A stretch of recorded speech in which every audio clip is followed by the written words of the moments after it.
Y yo soy Félix Cortés Camarillo. Usted está en Bucareli 1, la dirección correcta.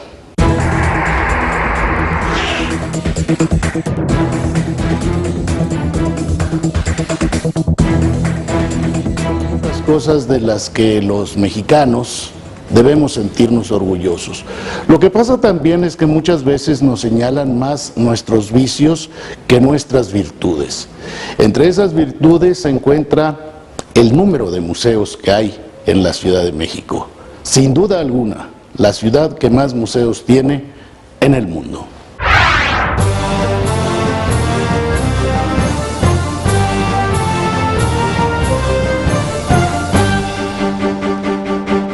La Ciudad de México es habitada por más de 8 millones de personas. Es, para ser preciso, la cuarta ciudad más grande del mundo al lado de Nueva York, y en la que diariamente se mueven más de 20 millones de individuos según el INEGI. Por ello, las ofertas de comercio, alimenticias y demás necesidades poblacionales tienen que ser vastas. Una de ellas es la cultural, y en materia de museos, la propuesta es más que positiva. ¿Sabías que el Distrito Federal es probablemente la ciudad con más museos del mundo?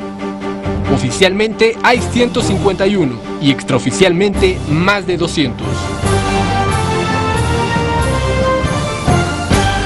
La riqueza de la gestión cultural o de las instituciones culturales y el nivel de promoción de las instituciones culturales mexicanas es, sin duda, está a la altura de los mejores del mundo. Esta cifra coloca a la Ciudad de México al nivel de Londres y por arriba de Buenos Aires, Madrid y París. Pero, ¿qué es un museo? ¿Cuál fue el primer museo de la capital del país? La palabra museo, como tal, literalmente hablando, se refiere precisamente a la casa o al templo de las musas. Los museos siempre se han considerado como un modo de educación. Y bueno, hay que empezar analizando que los museos surgen pues de la afición del coleccionismo y del guardar la historia físicamente, principalmente esculturas, que fue donde surge el concepto de museo. Porfirio Díaz divide el Museo de Historia Natural, lo divide en 3 secciones, una parte de historia, otra de historia natural y otra de arqueología, y de ahí pues partirían pues los primeros museos ya institucionales, bien organizados e incluso pues con presupuesto especial. El museo más importante de la Ciudad de México e incluso de todo el país es el Museo Nacional de Antropología, creado a raíz de estos museos que hemos comentado históricos. En la década de los 60, en la primera parte, el año 1963 y 64, surge una idea de renovación y de educación en el país. Es así como surge el Museo de Antropología, uno de los más conocidos de la ciudad por su espacio arquitectónico, sus salas magnas que albergan piezas fundamentales de la historia del país, así como exposiciones de alta calidad provenientes de diferentes países. Se planteó pues un museo de historia natural, un museo de historia montado en el castillo de Chapultepec. Se pensó también en un museo de antropología, para lo cual se hace un espacio exprofeso que tiene una difusión mundial y un reconocimiento mundial importantísimo. Esta gran obra de Pedro Ramírez Vázquez pues es uno de los elementos más valiosos de la cultura mexicana.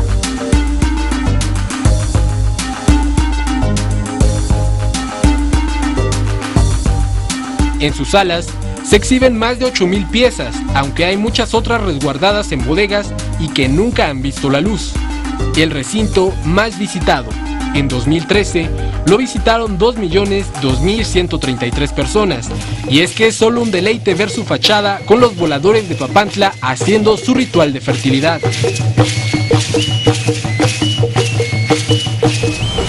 La oferta museística de la Ciudad de México es amplia. Existen espacios como el Papalote Museo del Niño, el Museo del Juguete, hasta los que son exclusivamente de arte contemporáneo, como el Museo Rufino Tamayo, que en 2013 tuvo una asistencia de 191.964 personas, cantidad que se multiplicó en 2014 por la exposición de Yayoi Kusama, Obsesión Infinita, y que le da al ojo a las nuevas propuestas. Se diferencia en que empieza a abrir a diferentes campos, entonces ya no es solamente pintura, escultura, dibujo, las prácticas tradicionales, sino también empiezan los artistas a buscar otros recursos para encajar y hacer una obra que es analítica de las múltiples formas en que nosotros experimentamos el mundo. El Museo Tamayo empezó como un proyecto de Rufino y Olga, y él mismo tenía una idea de la cultura. En el centro de su idea de la cultura estaba el arte moderno. Es lo que vamos a hacer, que el Museo Tamayo sea un proyecto. En el centro de ese proyecto está el arte contemporáneo, pero es también un proyecto que quiere acompañar y acompañarse de una cantidad de proyectos culturales que se están desarrollando en múltiples áreas en México. Tiene de este lado, entrando, pues aquí una sala y dos salas abajo, tiene este patio escultórico, y aquí tiene las salas originales que eran 2 arriba y 2 abajo, y con la expansión tiene 2 más arriba y 2 más abajo. O sea, en general aquí hay 8 salas, aquí hay 2 y un patio escultórico. El Instituto Nacional de Bellas Artes es responsable de 14 recintos en la capital. Los más visitados son el Museo del Palacio de Bellas Artes, con 461.563. Le sigue el Nacional de Arte, con 425.621. Este último, que se fundó en 1982, se caracteriza por ocupar el edificio antes Palacio de la Secretaría de Comunicaciones y Obras Públicas, y que alberga una colección representativa de arte mexicano desde la era virreinal hasta los años 50 del siglo XX. Se funda en un contexto en el que se hacía necesario contar con una gran galería de pintura nacional. Nosotros albergamos una colección que se acerca casi a las 6.000 piezas, y bueno, si consideran formatos enormes, ¿no?, como los que tiene el arte, las piezas de arte virreinal, pues no es decir poco.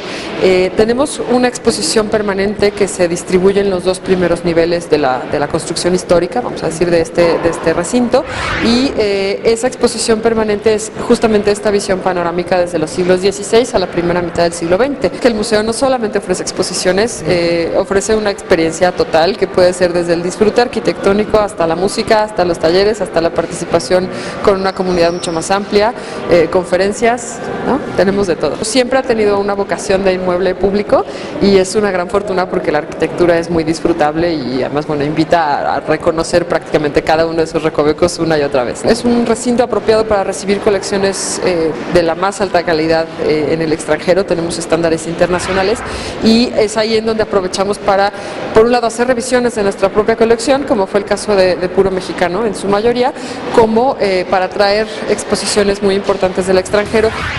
En la Ciudad de México, 80% de los capitalinos ha asistido al menos una vez a un museo. El propósito que tienen los promotores del arte es que los capitalinos y visitantes los visiten más de una vez. En 2010, el Consejo Nacional para la Cultura y las Artes realizó la encuesta nacional de hábitos, prácticas y consumo culturales, en las que se afirma que el 33.87% de los capitalinos visitan los museos por entretenimiento, 26.13% por motivos escolares y 22.05% por aprender. Asimismo, se contabilizaron los motivos por los cuales las personas no van a los museos. El 29.38% porque no tiene tiempo, el 24.79% por falta de tiempo y dinero, el 17.81% porque no le interesa. Diversos edificios se han restaurado para albergar al arte. Un ejemplo de ello es el antiguo Colegio de San Ildefonso. El sentido de San Ildefonso, su misión es eso, traer lo mejor del arte, la cultura, la historia, la ciencia de México y del mundo, y hacerlo lo más museográficamente más atractivo. Se hace una gran remodelación por el arquitecto Legorreta, muy reconocido, quien la convierte en un espacio para exposiciones temporales. El más grande del país, tenemos alrededor de 3.400 metros cuadrados de salas de exposición. Entonces, bueno, pues es un lugar privilegiado para para tener este tipo de muestras. El edificio en sí y los murales son una colección permanente, ¿no?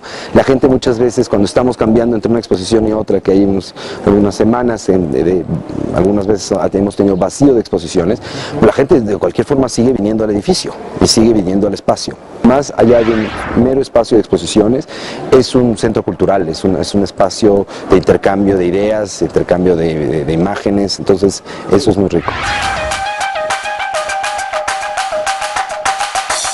La propuesta de museos no solo se concentra en el centro y sur de la Ciudad de México, sino también al norte con el Centro Cultural Universitario Tlatelolco, que aloja 3 museos en lo que era el edificio de Relaciones Exteriores. Uno de los principales objetivos del Centro Cultural es difundir la cultura y la educación que se hace o emana desde la universidad, y el objetivo es brindarla sobre todo al norte del Distrito Federal y más allá, a la zona conurbada que nos corresponde. Podríamos definirlo como un complejo de museos. ¿Por qué?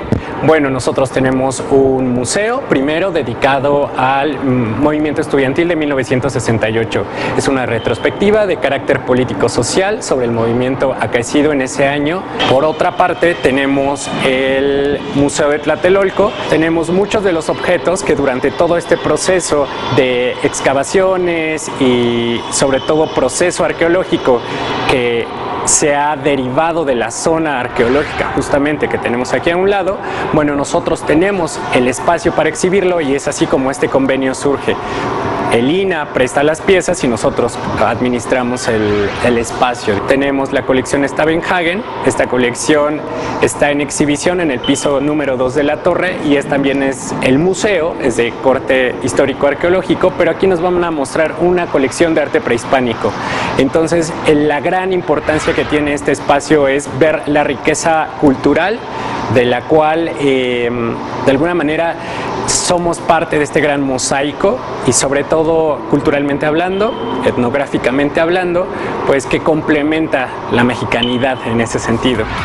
La Secretaría de Cultura del Distrito Federal también pone a disposición de los amantes de la cultura y los museos 5 espacios de goce: Museo de la Ciudad de México, de los Ferrocarrileros, Nacional de la Revolución, Panteón de San Fernando y de la Fotografía. El Museo Archivo de la Fotografía tiene como misión fundamental promover, difundir, hacer la difusión propiamente de todo el quehacer fotográfico nacional e internacional, sobre todo en el ámbito de la fotografía.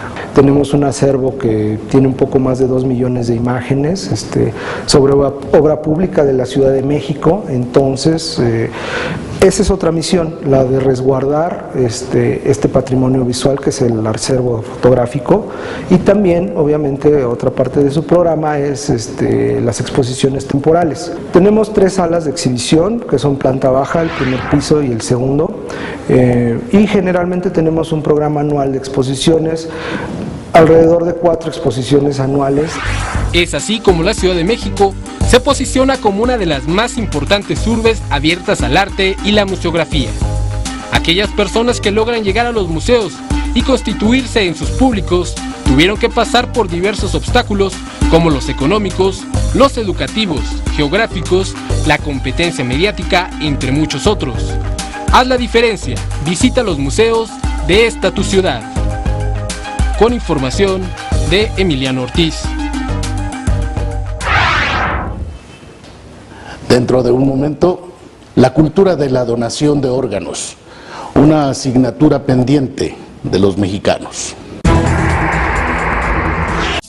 Perder a un ser querido es sin duda una de las situaciones más dolorosas de nuestra existencia, por la cual tenemos que pasar alguna vez. En esa circunstancia pocas veces nos pasa por la cabeza que nuestro dolor, nuestra pérdida, puede transformarse en esperanza, incluso en vida para otra persona, y que así en la donación de órganos nuestro ser querido no ha fallecido del todo. Alan solo tiene 19 años de edad y hace 6 meses estuvo a punto de morir, ya que sus riñones no funcionaban y necesitaba con urgencia un trasplante. Mis actividades físicas, correr, jugar fútbol, ya me empezaba a cansar, ya me fatigaba demasiado. Ya era 2 pasos y ya me cansaba. Ya sucesivamente fue el cansancio y rara vez el volver, el vómito. Nos daban mucho de vida para él, nos daban un mes de mucho de vida. Cuando no lo diagnosticaron, nos dijeron pues, que no podíamos ya hacer nada por él. Después de realizar diversos exámenes médicos a los familiares de Alan, su mamá fue la mejor candidata para donarle un riñón. Sí me dio miedo porque, pues miedo y emoción a la vez, pero sí era miedo de decir, ¿qué va a pasar si me llega a pasar algo? ¿Con quién se quedan mis hijos? Alan se siente muy afortunado y agradecido con su madre después del riñón que le donó y que le permite seguir con vida. Ya es un cambio, ya mi estado de ánimo ya es mejor. O sea, ya me siento más alegre de que los dos hayamos salido pues muy bien. Puede desarrollar su vida normal, puede trabajar, puede estudiar, puede desarrollarse como padre. Desafortunadamente, historias como la de Alan son pocas, ya que muchos pacientes en el país mueren esperando recibir algún órgano. De acuerdo con la Comisión de Trasplantes del Consejo de Europa, México tiene un rezago respecto a otros países de América Latina, donde Argentina y Brasil ocupan los primeros lugares en donación y trasplantes. Algo fundamental en este tema es que la sociedad civil conozca que las personas pueden donar órganos con fines de trasplante, pero que el requisito específico son personas que han fallecido por muerte cerebral. Las personas que pueden donar tejidos son todas las personas que fallecen por muerte natural o parada cardiorrespiratoria. Según datos del Registro Nacional de Trasplantes, actualmente en México existen 19.379 pacientes que esperan un órgano o tejido, de los cuales 11.541 necesitan un riñón, 7.370 una córnea, 403 esperan un hígado y 43 requieren un trasplante de corazón. En México, la donación que más se realiza por funciones en órganos o de tejidos, pues son básicamente la donación en vida del riñón, ¿sí? En 2014 se donaron un total de 834 riñones que son en su totalidad procedentes de 2 fuentes, uno de donantes cadavéricos y el 75% es principalmente de donante vivo relacionado. El siguiente tejido que más se dona es el hueso y en tercera posición se encontraría la piel. México cuenta con uno de los bancos de piel más importantes del mundo. Se encuentra en el Instituto Nacional de Rehabilitación de la Secretaría de Salud y ahí se realizan diferentes actividades encaminadas a la promoción de donación de piel, la cual se obtiene de donantes cadavéricos para después ser utilizada en pacientes que han sufrido quemaduras, en personas con úlceras y en quienes han tenido una pérdida abrupta de piel. Pero habitualmente se toma de zonas que no se encuentran expuestas a la vista, como pueden ser espalda, glúteos o muslos, ¿no? Y el tamaño estándar mundial para la recuperación de los aloinjertos de piel, en este caso, pues son habitualmente de 7.5 por 15 centímetros de ancho. Una vez recolectada y tratada con procedimientos especiales, la piel se conserva en ultrarrefrigeradores a temperaturas de menos 80 grados centígrados. Ese tejido se descongela y se puede enviar al hospital que lo pueda requerir. La Ley General de Salud, en su apartado para donadores, señala ciertos requisitos que hay que cumplir para poder donar órganos o tejidos. Que tengan una serología negativa para cualquier enfermedad que pudiera causar un problema de salud en el potencial receptor, es decir, que no tenga infección por virus de inmunodeficiencia humana 1 o 2, que no tenga sífilis, que no tenga dengue, chagas, citomegalovirus o hepatitis. En México, los hospitales donde se realizan trasplantes de órganos deben contar con una licencia sanitaria que los autorice para poder llevar a cabo dichos procedimientos. Una vez que se certifica la muerte, el cuerpo del donante se mantiene en una unidad de terapia intensiva para preservar los órganos y posteriormente extraerlos y enviarlos lo antes posible al hospital donde se necesitan. El corazón tiene 6 horas, el hígado 8, el riñón puede irse hasta 72 horas, las córneas todavía sobrepasan este límite de tiempo, pero la acción debe ser precisa para obtener también en tiempo y forma los órganos de buena calidad para que el receptor que reciba estos órganos pueda tener la garantía del trasplante, es decir, que mejore la calidad de vida o bien que la salve. A sus 16 años de edad, Jaciel esperaba un trasplante de corazón para poder seguir con vida. Había veces en que sí, daba 2 pasos y ya me cansaba, pero ya estas últimas veces como que ya no reaccionaba mi cuerpo al medicamento. Él ya estaba en una etapa muy avanzada de la enfermedad, estaba en una etapa terminal propiamente, pues estaba con meses nada más de sobrevida. A los 6 años de edad, Jaciel fue diagnosticado con leucemia y debido al tratamiento que recibió, su corazón quedó con secuelas graves que casi le quitan la vida. Estuve en tratamiento con quimioterápicos y por desgracia pues estos quimioterápicos en algunas ocasiones afectan el músculo cardíaco, lo que le condiciona pues una insuficiencia cardíaca terminal, ¿no?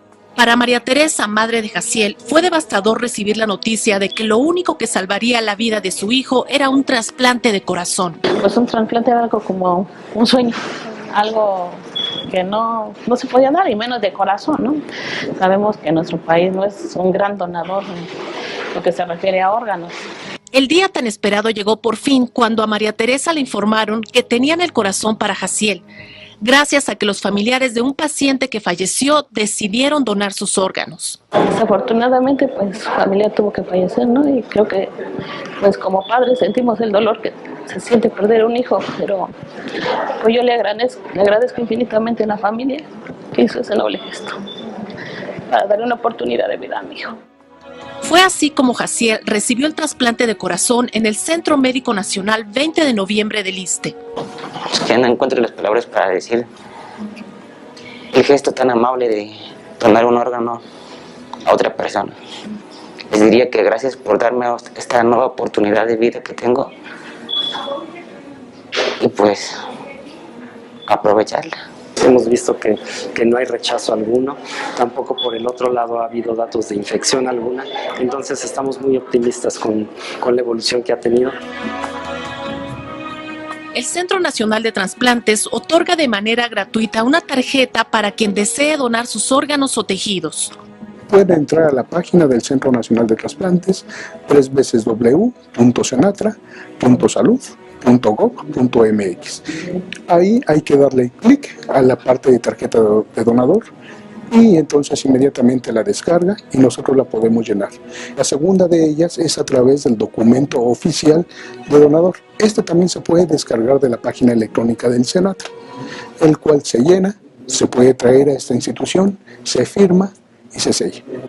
Cuando alguien toma la decisión de convertirse en donador de órganos, es necesario informarlo a sus familiares, ya que ellos tendrán la última palabra al momento del fallecimiento. Pero si la familia en determinado momento decide no donar los órganos de su familia, no se lleva a cabo. Sería prudente considerar si queremos trascender en la vida a través de la donación. Antes de pensar en la cremación o en la sepultura, podemos pensar en donar órganos o podemos pensar en donar tejidos. Informó Gloria Contreras. Hasta aquí llegamos por hoy en Bucareli 1, la dirección correcta. Recuerde que el próximo sábado tiene usted una cita, misma hora, mismo canal, Excelsior Televisión. Noticias que dicen más. Te invitamos a seguir cuestionando la información con los siguientes videos.